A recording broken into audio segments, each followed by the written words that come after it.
Здравствуйте, меня зовут Пантелеева Лилия, я врач-психиатр.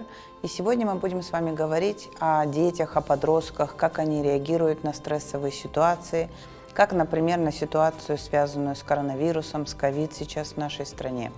Как же реагируют дети и подростки?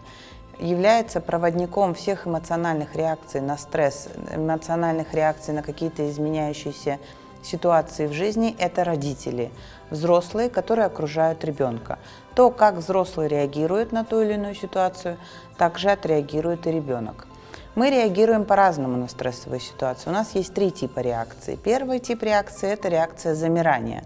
То есть, когда человек замирает, и он не может найти себе силы, принять какое-то решение, найти себе силы что-то делать для того, чтобы снизить эту ситуацию стресса, либо убрать ее из своей жизни.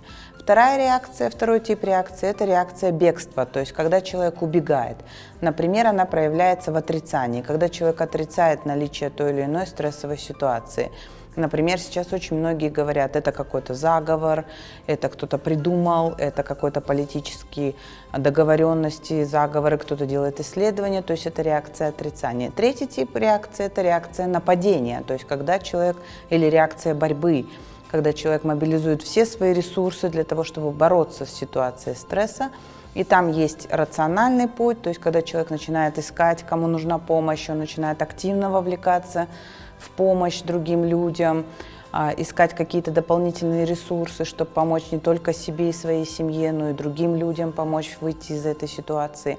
Либо иррациональное, то есть когда человек начинает бороться, искать заговор, искать людей виноватых в данной ситуации. Соответственно, дети, естественно, смотрят на родителей, какой тип реакции они выбирают, и они начинают подражать и реагировать точно таким же образом. Плюс надо отметить то, что сейчас ситуация изменилась, и для наших детей и подростков есть дополнительный стресс, потому что у них поменялся тип обучения. Это новое и для родителей, и для детей. Мы перешли все на дистанционный тип обучения, который является новым. У нас нет поведенческой карты, у нас нет когнитивной карты, как находиться в данной ситуации. Это те карты, которые закладываются у нас с детства. Например, как вести себя за столом – это одна когнитивная карта, как вести себя в магазине – другая когнитивная карта, как вести себя в гостях, на улице и так далее. То есть все эти карты постепенно, с течением жизни закладываются в наши поведенческие реакции, в лобную долю, если так ее конкретизировать, где это находится. Как вести себя в ситуации коронавируса, в ситуации карантина, в ситуации дистанционного обучения, дистанционной сдачи экзамены, дистанционного поступления в вуз. У нас этой когнитивной карты нет. И если вы испытываете в данной ситуации тревогу, волнение, ситуацию какого-то раздражения, это нормально. Это абсолютно естественно, потому что сформировалась пустота, и этой карты когнитивной нет, она заново формируется. Но вам, взрослым, легче, детям сложнее в данной ситуации. Дети смотрят на вас, вы являетесь примером, образцом поведения, реагирования на данную ситуацию.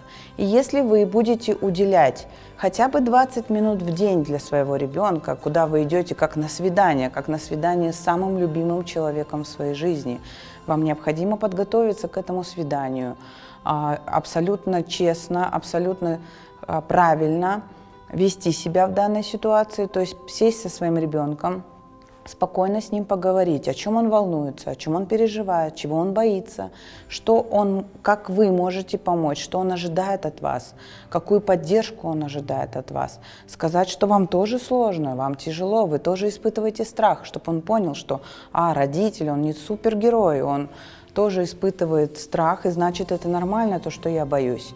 Обязательно не забывайте, хотя бы 20 минут, если вы не можете каждый день, уделите это 2-3 раза в неделю своему ребенку.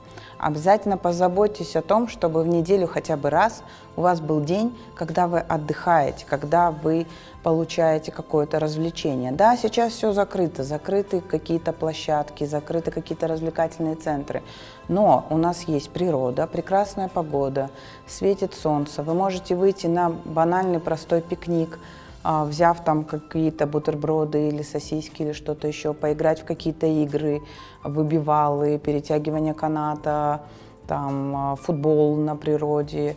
И это ребенок запомнит, потому что наша жизнь, она наполняется позитивными воспоминаниями, особенно с детства. Если мы сейчас остановимся с вами и вспомним, а каким же было мое детство. Из детства у вас полезет, как вы с родителями ходили в горы, как вы с родителями ездили на Иссык-Куль, как вы с родителями получали какие-то развлечения, что вам подарили родители. То же самое и ваш ребенок вынесет из своего детства.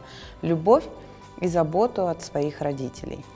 Но если у вас возникают вопросы, если вы не знаете, как справиться со своим собственным волнением, вы не знаете, как быть помощником и проводником позитивных эмоций и спокойствия для своего ребенка, то у нас в стране работают такие горячие линии, как 111.